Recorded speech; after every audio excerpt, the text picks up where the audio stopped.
Le soleil estival qui baignait Sète en ce mercredi 6 août 2025 n'a pas suffi à dissiper la lourde menace qui planait sur la ville. Ce jour-là, dans l'épisode 2003 de Demain nous appartient, une révélation glaçante vient bouleverser les certitudes. Un tueur en série rôde peut-être en liberté. Aurore Jacob, Julie Debazac, capitaine de police déterminée et fine analyste, connecte deux affaires que tout semblait jusqu'alors opposées. Les meurtres d'Hélène Deville et de José Marquez présentent une étrange et troublante similarité. Une signature meurtrière émerge enfin. Et soudain, la fête prend des allures de piège macabre. Tout commence avec l'intervention dramatique au bord de l'eau. Lors d'un entraînement de joute nautique, José Marquez, coach réputé mais autoritaire, pousse Fred, Roby Chinassi, à bout. Ce dernier, galvanisé par la pression, réussit à renverser son mentor. Mais alors que l'homme tombe à l'eau, il ne refait jamais surface. L'entraînement se transforme alors en drame sous les yeux de Victoire, présente par hasard à ce moment précis. Karim, appelé en urgence, évoque un arrêt cardiaque, mais la vérité c'est bien plus sordide. Marquez a été électrocuté. Dans son bouclier, un taser a été dissimulé. Un bouton particulier, identique à celui retrouvé sur la scène du crime d'Hélène Deville, est découvert. Pour Aurore, c'est clair, il ne s'agit plus d'une série de coïncidences. Il y a un schéma, il y a une main derrière ces morts, il y a un tueur. Ce constat glaçant redéfinit l'enquête. Jusque-là, les enquêteurs avaient envisagé des mobiles personnels, des actes isolés, des accès de violence. Mais face à la répétition méthodique, à la sophistication des méthodes utilisées et au choix des lieux publics, festifs et fréquentés, Aurore est catégorique. Ils font face à un individu structuré, potentiellement en quête d'attention ou de chaos, un serial killer à visage encore inconnu. Sète devient alors un terrain de chasse, et personne ne sait qui sera la prochaine cible. Dans un climat pesant, les personnages tentent de garder une normalité. Mais même les moments les plus tendres prennent une teinte étrange. Judith, Alice Varela, en proie à des dilemmes amoureux, propose à Jordan, Maxime Lelu, une parenthèse à deux, loin des regards et des tensions. Une journée pour se retrouver, pour rêver. Elle se projette dans l'avenir. Une maison, 3 enfants, un restaurant. Jordan, plus mesuré, aspire simplement à la paix. Leur idylle semble sincère, mais le doute s'immisce. Jordan a menti à Violette pour s'éclipser. Et ce mensonge pourrait bien faire écho à une réalité plus trouble encore. Pendant ce temps, la police poursuit ses investigations. Le jeune Marceau, adolescent marginal et farceur invétéré, est entendu. Il admet avoir trouvé un masque dans le parc, objet clé de l'une des scènes de crime. Son profil et son comportement intriguent, mais Damien, pourtant rigoureux, peine à croire en sa culpabilité. D'autant plus que Lilou, discrètement, vient confier à Aurore qu'elle a passé la nuit avec Marceau. Rien ne s'est passé, dit-elle, mais elle a voulu garder cela secret par peur de la jalousie d'Octave, son compagnon. Une situation sentimentale tendue qui n'a rien d'un alibi en béton. Mais le bornage du téléphone confirme l'histoire. Marceau est blanchi, pour l'instant. Ailleurs, un autre registre d'émotions s'installe.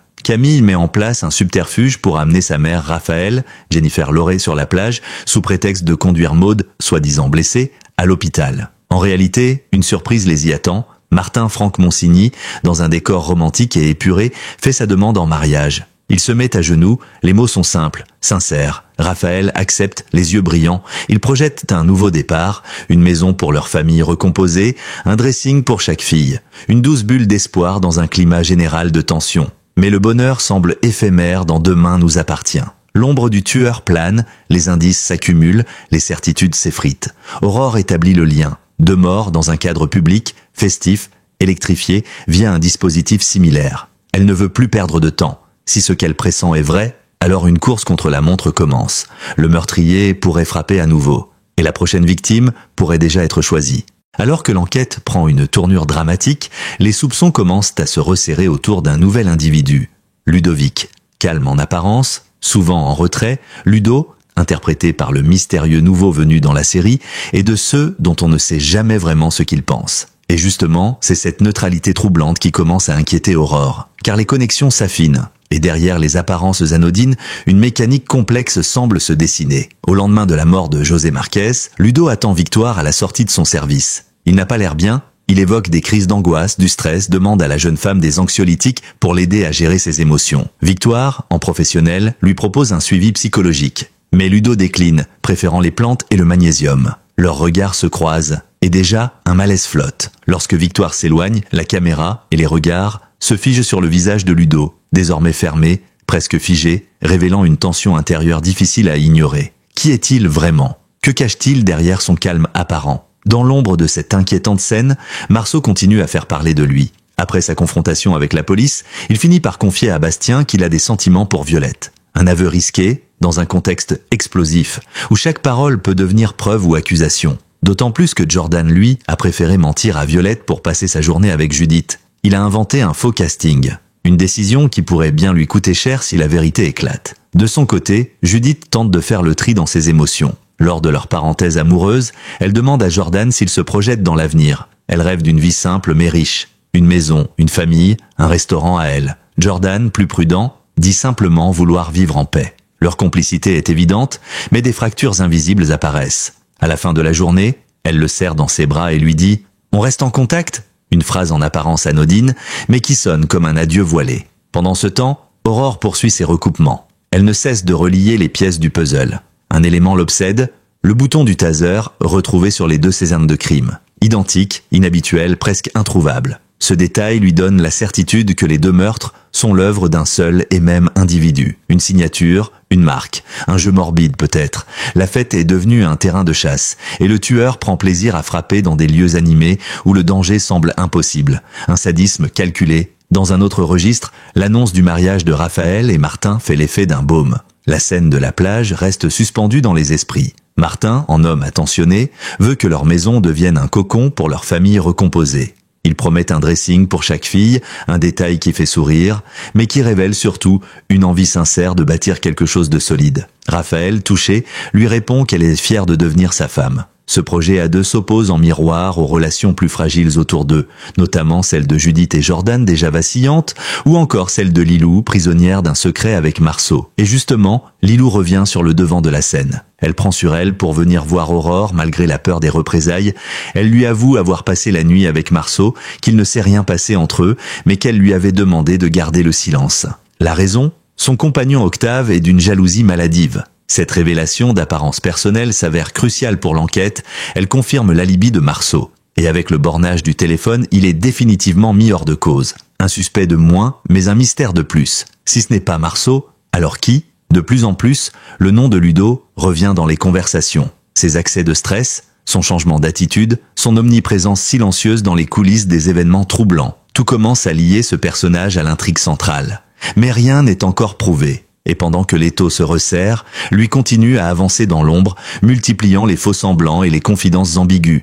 L'atmosphère devient pesante. La fête de Sète, autrefois joyeuse et populaire, est désormais un terrain glissant, une scène piégée, un lieu où les apparences rassurantes masquent un danger imminent. Aurore le sait. Si le tueur suit un schéma, il frappera encore. Et peut-être même, très bientôt.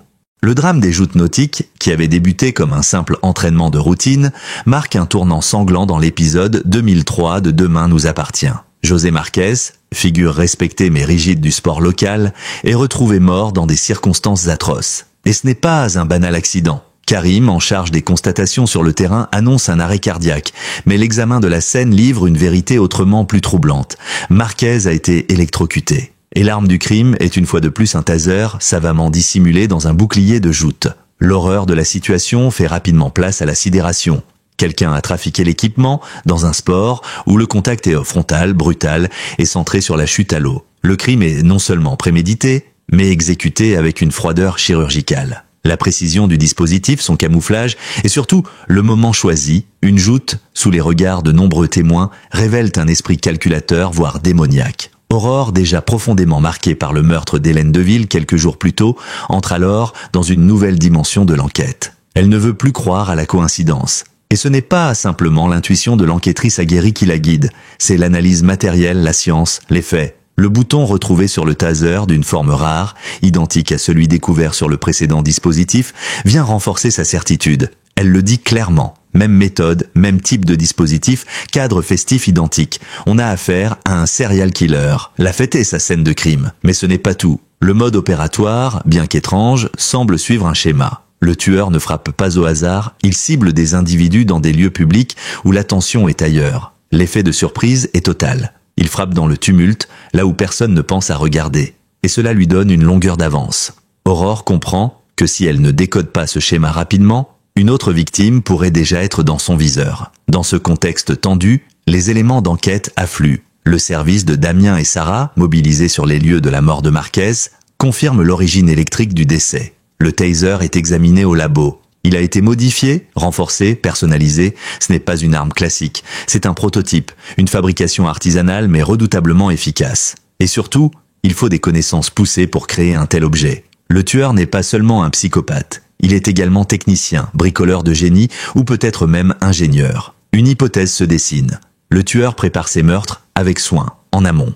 Il repère les lieux, les événements, les objets qui lui permettront de dissimuler ses armes. Il vise la théâtralité, l'effroi, tout en gardant un pas d'avance sur les enquêteurs. Aurore, épaulée par Karim, dresse un profil psychologique. Le criminel est organisé, intelligent et probablement en quête de reconnaissance indirecte. Il laisse des marques, comme un artiste morbide. La ville de Sète devient alors un terrain d'étude et chaque événement public une potentielle scène à sécuriser. Ce basculement vers une enquête de type serial killer change la dynamique au sein du commissariat. Les priorités s'inversent. Les suspects doivent désormais être analysés à travers le prisme de ce nouveau profil. Les jeunes, comme Marceau, ou les suspects isolés, perdent de leur crédibilité en tant que meurtriers potentiels. Il faut penser plus large, plus stratégique. Et c'est là que Ludo, jusqu'ici discret, attire à nouveau les soupçons. En parallèle, le climat émotionnel reste instable. Chloé confie à Alex qu'elle va demander un parloir pour revoir Michael. Elle veut comprendre. Elle veut des réponses sur ce qu'il s'est passé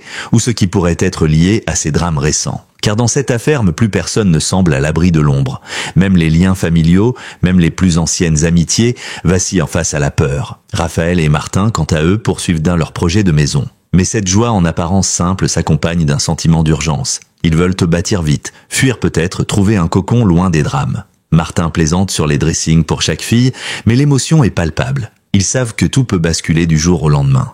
À ce stade, Aurore décide de revoir les images des deux scènes de crime. Elle cherche un point commun, une silhouette, une présence. Mais le tueur est malin. Il ne laisse rien. Il agit dans l'ombre, en amont, à distance. Elle pense alors à la technologie. Et si le meurtrier utilisait des déclencheurs à distance, des systèmes électriques contrôlables, un élément nouveau apparaît, un récepteur modifié, trouvé dans le boîtier du taser de José Marquez, pourrait être actionné à distance. L'horreur est totale. Le tueur n'est peut-être même pas sur place quand il tue.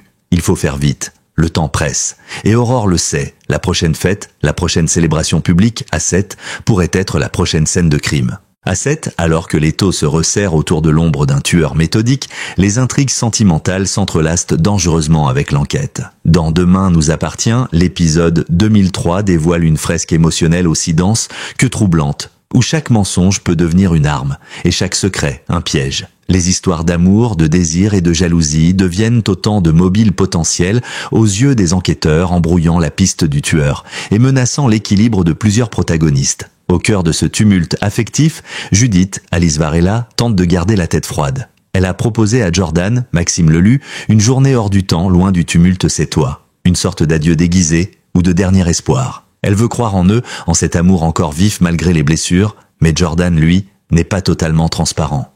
Pour se libérer, il a menti à Violette, prétextant un casting. Une entorse à la vérité qui pourrait se retourner contre lui. Surtout lorsque les mensonges se superposent à d'autres failles plus profondes. Dans leur escapade, Judith rêve à voix haute, une maison, 3 enfants, son propre restaurant. Elle envisage la vie comme un projet, un rêve à bâtir. Jordan, plus évasif, confesse qu'il cherche seulement la paix. Sa voix tremble d'un doute qu'il ne dit pas. Ce qu'il ressent pour Judith est fort, mais peut-être pas assez pour affronter la complexité de leur histoire. Leurs adieux sont doux amers. On reste en contact, glisse Judith, consciente que quelque chose se ferme, même si personne ne le dit vraiment. Mais dans l'ombre de cette romance naissante, un autre triangle se forme, plus dangereux, plus imprévisible. Lilou, en couple avec Octave, a pourtant passé la nuit avec Marceau. Si elle assure qu'il ne s'est rien passé entre eux, ce détail ne suffit pas à rassurer Aurore. Car Octave est connu pour sa jalousie maladive et sa tendance à perdre le contrôle. Lilou avait exigé que Marceau garde le silence, de peur de provoquer une explosion. Mais à force de secret, la tension devient insupportable.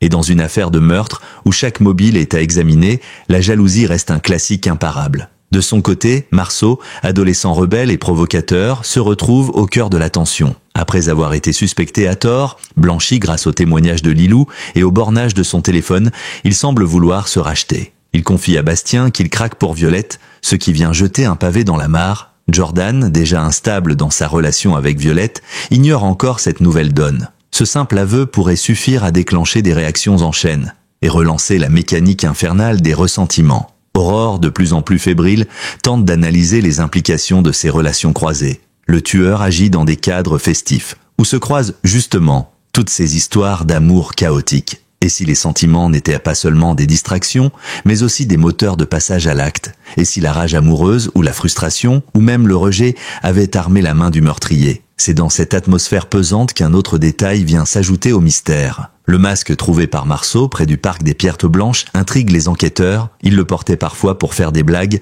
sans savoir qu'il appartenait à Bastien ni qu'il était unique. Mais alors comment est-il arrivé là? A-t-il été utilisé pour se faire passer pour quelqu'un d'autre? Pour brouiller les pistes? L'idée d'un tueur dissimulé sous une fausse identité commence à germer. Et si quelqu'un se faisait passer pour un autre, se glissant dans les événements sous un masque, avant de frapper sans laisser de traces? La piste d'un tueur caméléon, capable de manipuler non seulement les objets mais aussi les émotions, devient alors crédible. Et cela redonne à Ludo une place centrale dans les soupçons. Discret, il connaît les gens, circule librement, inspire la confiance. Il est là, partout, sans qu'on le remarque vraiment. Un profil parfait pour quelqu'un qui veut frapper en silence.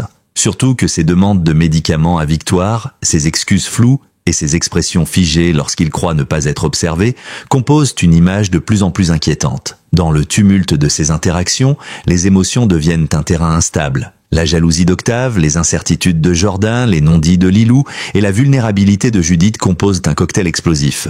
Aurore sait que le meurtrier a besoin du chaos sentimental pour agir. Il s'en nourrit, il l'anticipe, il le provoque peut-être même. À mesure que les tensions montent, l'atmosphère de Sète devient suffocante. Les fêtes, autrefois insouciantes, se transforment en scènes d'angoisse. Et chacun, à sa manière, devient suspect aux yeux des autres. Le tueur, lui, semble n'avoir qu'une longueur d'avance. Il est là, tapi dans l'ombre des sentiments. Tandis que les jours passent à Sète et que les festivités estivales poursuivent à leur cours, la tension monte d'un cran dans les bureaux du commissariat. Aurore, obsédée par la mécanique du tueur en série, resserre peu à peu l'étau autour d'un nom qui revient sans cesse, Ludovic. Jusqu'ici discret, presque effacé dans l'ombre des figures plus médiatiques de l'affaire, Ludo commence à apparaître comme un point de convergence entre les événements tragiques. Et pour cause, sa proximité avec plusieurs protagonistes clés, son comportement trouble et sa capacité à se fondre dans le décor font de lui un suspect idéal mais insaisissable. Les premiers éléments tangibles apparaissent lorsqu'un expert en électronique analyse le boîtier du taser ayant causé la mort de José Marquez. Le verdict est de formel. Ce n'est pas un modèle ordinaire. L'arme a été modifiée, personnalisée, probablement construite à partir de pièces récupérées. Le niveau technique requis est élevé. Un amateur n'aurait pas pu concevoir un tel dispositif. Ludo, que l'on sait féru de bricolage et de systèmes connectés, se retrouve ainsi indirectement relié à une compétence que peu de gens dans l'entourage de la victime possèdent. Pour Aurore, cette information est décisive. Le tueur ne se contente pas de tuer, il construit ses armes. Il les intègre dans le décor comme un artisan de la mort, mais encore faut-il des preuves. Et Ludo, malgré son comportement étrange, reste prudent. Aucune trace directe ne le relie aux scènes de crime. Pas de téléphone mal borné, pas de témoins l'ayant vu près des lieux avant les meurtres. Pourtant, son attitude trouble ne cesse d'intriguer. Lors de son entretien avec Victoire, il avait demandé des anxiolytiques, prétextant le stress. Mais l'instant où elle s'éloigne et où son regard devient glacial, presque vide, a marqué les esprits. Depuis, les enquêteurs le surveillent, et chaque mouvement devient une pièce à analyser. Dans cette traque silencieuse, un tournant survient lorsqu'un agent de surveillance remarque une anomalie. Les images d'une caméra de sécurité située près du parc des Pierres Blanches, où le masque de Bastien a été trouvé, montrent une silhouette la nuit du meurtre d'Hélène Deville. Si le visage est flou, la démarche et la carrure rappellent étrangement celle de Ludo. Il portait une capuche, et une poche large semble contenir un objet. Un bouclier? Un dispositif? L'image n'est pas une preuve, mais un indice puissant. Aurore le sait, il suffit d'un faux pas pour que tout bascule. Côté personnel, la tension se propage comme une onde dans les cercles proches. Octave, rongé par la jalousie, commence à surveiller Lilou. Il sent que quelque chose lui échappe. Sa possessivité devient de plus en plus visible, inquiétante même. Lilou, acculé, évite ses questions. Mais Octave est sur le fil. Le genre d'homme capable de tout lorsqu'il se sent trahi. Pour les enquêteurs, cette dynamique peut devenir explosive. Le tueur pourrait exploiter cette situation pour frapper à nouveau ou pour se dissimuler derrière un autre passage à l'acte. Judith, quant à elle, reste hantée par sa journée avec Jordan. Leurs adieux ont été tendres, mais elle sait que quelque chose ne va pas. Elle sent qu'ils s'éloignent, que leur histoire s'effiloche. Et ce qu'elle ignore encore, c'est que Violette commence à comprendre le mensonge, le faux casting.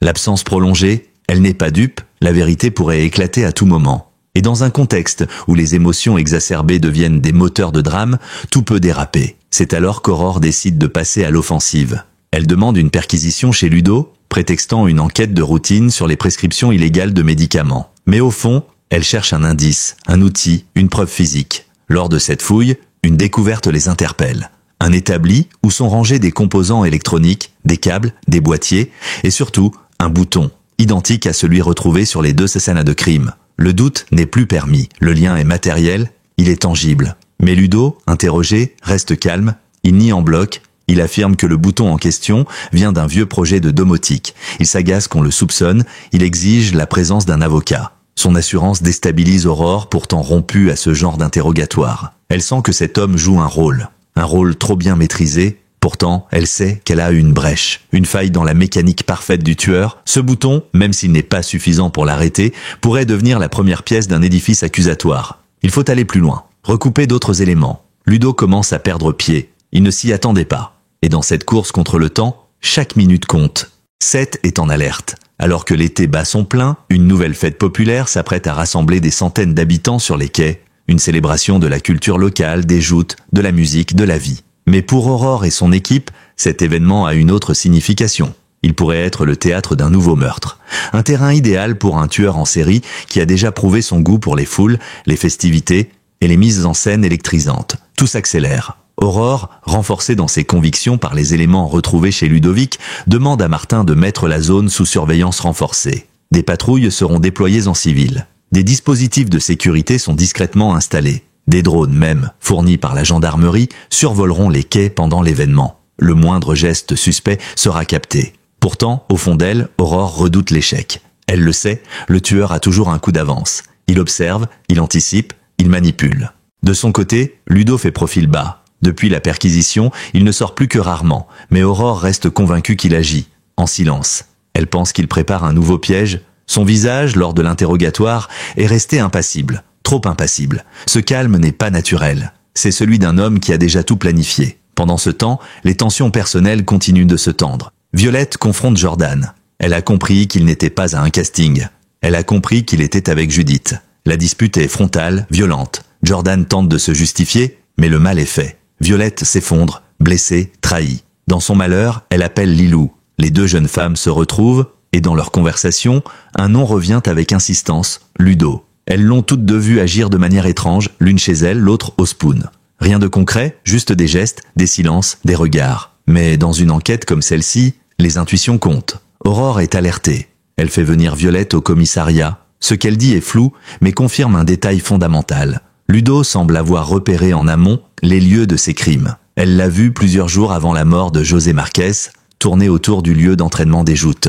Il aurait même parlé brièvement à José, prétextant s'intéresser au sport. Ce témoignage, s'il est confirmé, peut relier Ludo au défunt. Enfin, à la veille de la fête, le commissariat devient une ruche. Tout le monde est sur le pied de guerre. Sarah, Damien, Karim, Martin, tous préparent le terrain. Aurore décide de faire appel à une unité spécialisée dans les comportements criminels. Un profiler. Le profil du tueur commence à se dessiner clairement. Homme jeune, technophile, méthodique, en quête de pouvoir sur la vie d'autrui. Il tue pour marquer les esprits, pour être supérieur. Et surtout, il tue dans le spectacle. Le jour de la fête arrive. Le ciel est bleu, la foule danse. Les couleurs vives des stands contrastent avec l'ambiance anxieuse des forces de l'ordre. Aurore est là, casque à l'oreille, toki en main, les yeux rivés sur les écrans de surveillance.